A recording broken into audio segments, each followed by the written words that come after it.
Well, while it's often said that Kate is the queen of the early years, now Meghan is entering the arena as a children's book author, and it's due for release this weekend.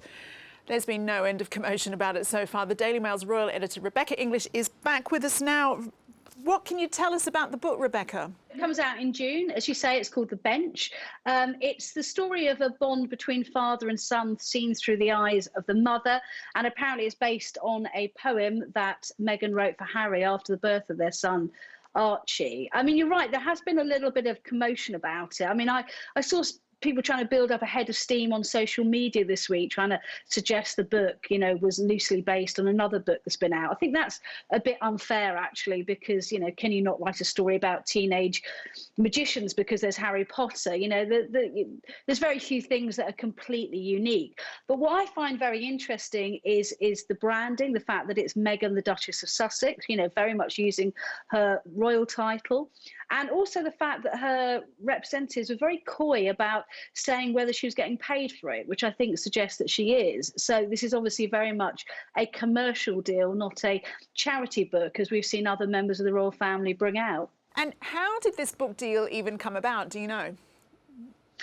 Well, this actually is really interesting because I was told Meghan had actually written another book, which is a book about Guy, her rescue dog, and about his rag to riches story, being rescued from a pound and being, brought to the UK and living in a palace. And that was really at quite a late stage, but it was switched at the last minute for this book because it was felt that this would be more appropriate and more suitable as an entry into the American market. So, it wasn't her first foray into writing, I have to say.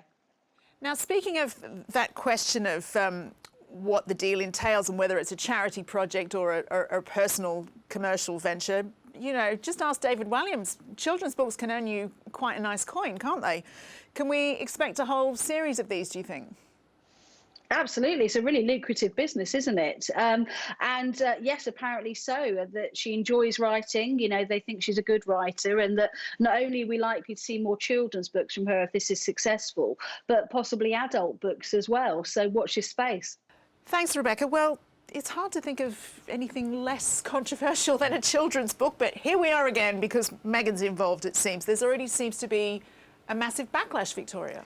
Yeah, I mean, there's been a lot of criticism of it. Everything they do, attracts debate, but this, I think, has attracted a lot more, perhaps, than some other projects. And I think, some of the criticism, around, should she be writing about the father-son relationship and, we're talking about her relationship with her father, I'm not sure how relevant that is. But certainly when we talk about the title, seeing that on the front of a book... You mean the royal title? The royal title, by Meghan, Duchess of Sussex. Exactly. Yeah. A book is a very personal, very permanent thing.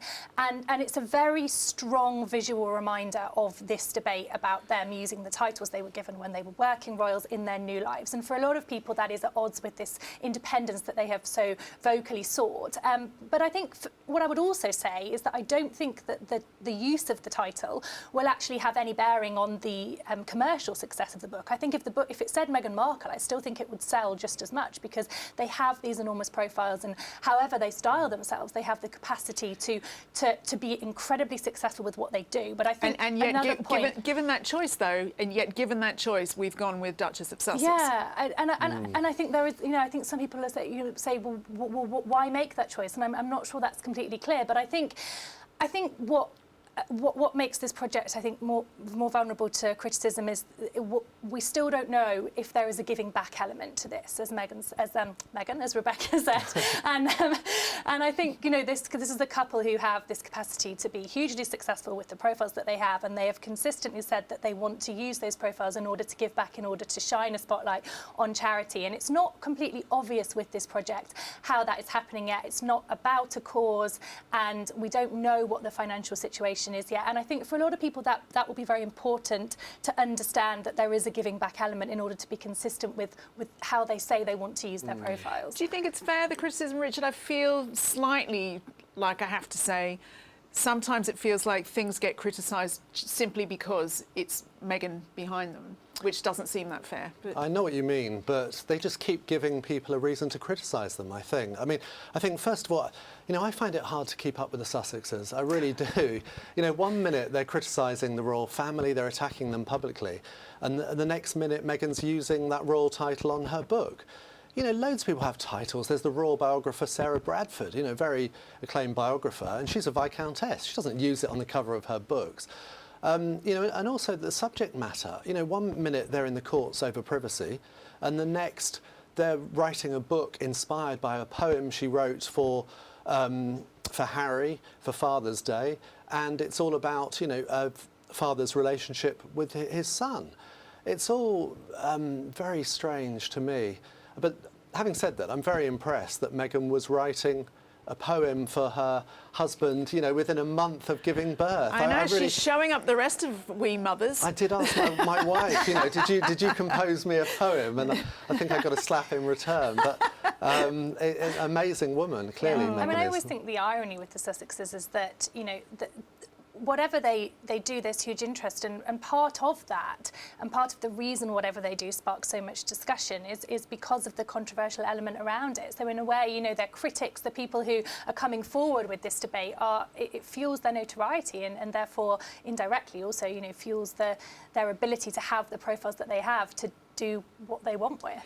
I mean, why get so in a twist about a children's book? She's not the first royal to write a children's book, is she? Well, exactly. This is a very, very well-trodden territory for members of the royal family, both working royals and non-working royals. I mean, didn't Sarah Ferguson have a book? Well, exactly, and that was a commercial venture, and she put her title on that as well. So there isn't a difference there really at all. And so, well, but was that at a point where she had sort of publicly said, "I don't need a title. Well, I don't care." Yeah, I don't think she ever said that. To be fair, but I think so we've definitely seen members of the royal family produce books. There's nothing new about that, and also. When Meghan was a working royal, she produced a book. She did the foreword for a cookbook. So it's very well-trodden territory. Yeah, but for charity, I mean, there's a huge difference. Come on, this is for money. There's no question about that. I think we have to wait and see. I think what we've been told so far is that there's no information about the financials. So I think let's see what they come forward with. But I agree. I think that will be quite an important element for people to understand. Is there a giving back part to this? That's all we have for you on our YouTube show. But to see the rest of this episode, including some more fascinating royal revelations, head to www.mailplus.co.uk/royals or click the link on screen now.